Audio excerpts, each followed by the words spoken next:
आप देख रहे हैं इंडिया टाउन न्यूज, भारत की बात। नमस्कार, मैं हूं आपके साथ मानसी सोनी और आप देख रहे हैं इंडिया टाउन न्यूज। छत्तीसगढ़ में नगरीय निकाय चुनाव का चुनावी दंगल शुरू हो चुका है। सभी पार्टी ने पार्षद और महापौर प्रत्याशी को टिकट दे दी है और अब सभी प्रत्याशी अपनी अपनी पार्टी की झोली में जीत डालने के लिए पुरजोर प्रयास कर रहे हैं।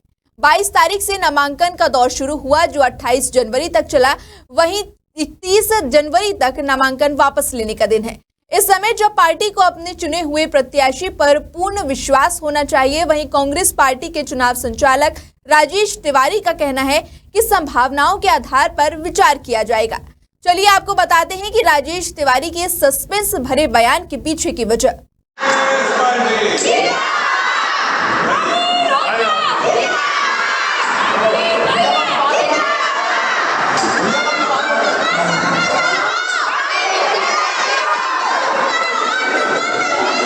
राजनांदगांव के वार्ड नंबर 30 से कुछ स्थानीय लोग चुनाव संचालक राजेश तिवारी के पास पहुंचे।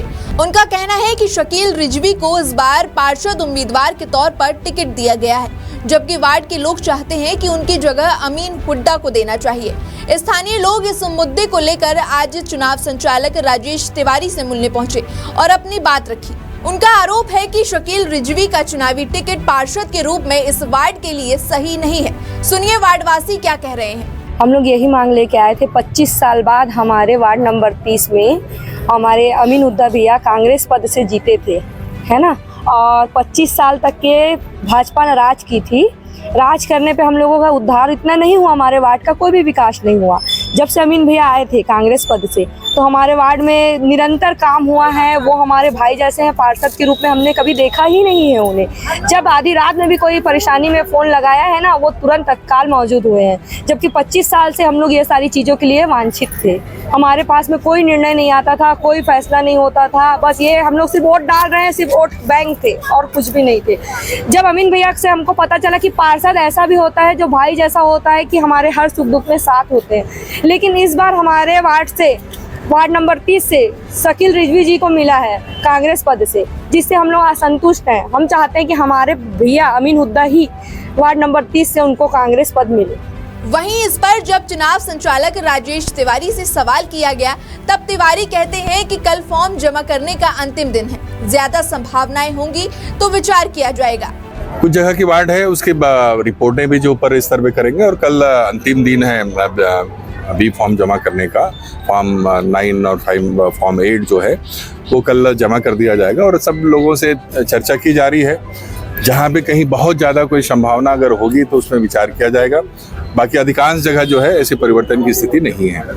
इसके साथ ही जब राजेश तिवारी से ये सवाल किया गया कि पार्टी के तमाम अनुभवी चेहरों को दरकिनार कर आपने युवा चेहरे को मौका क्यों दिया, जिस पर जवाब देते हुए राजेश तिवारी ने क्या कहा, सुनिए।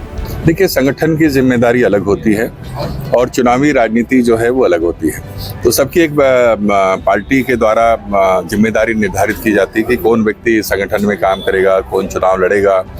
सारे योग्य लोग थे, जितने भी हमारे दावेदारी किए थे सारे लोग, चाहे हमारे जिलाध्यक्ष जी हों, चाहे अन्य और भी हमारे वरिष्ठ नेताओं के द्वारा, और उसमें सबके सर्वसम्मति से जो है ये निर्णय लिया गया। और इसी वजह से आप देख रहे होंगे कि कहीं पे बगावत की स्थिति जो है महापौर प्रत्याशी को लेकर नहीं है।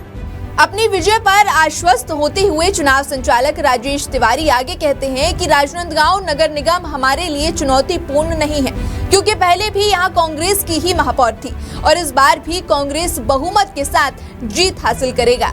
निश्चित रूप से, क्योंकि युवाओं की काफी बड़ी तादाद भी है और नए और युवा चेहरे होने से जनता भी जो है उसको एक्सेप्ट करती है।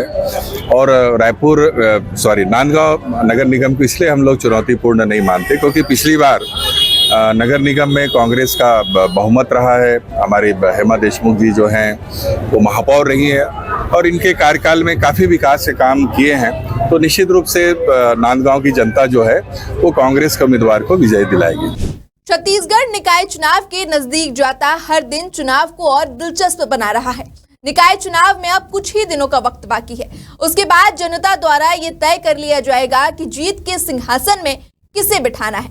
भाजपा के अनुभवी चेहरे मधुसूदन यादव और कांग्रेस के युवा चेहरे निखिल द्विवेदी के बीच इस मुकाबले में अंतिम फैसला जनता का ही होगा।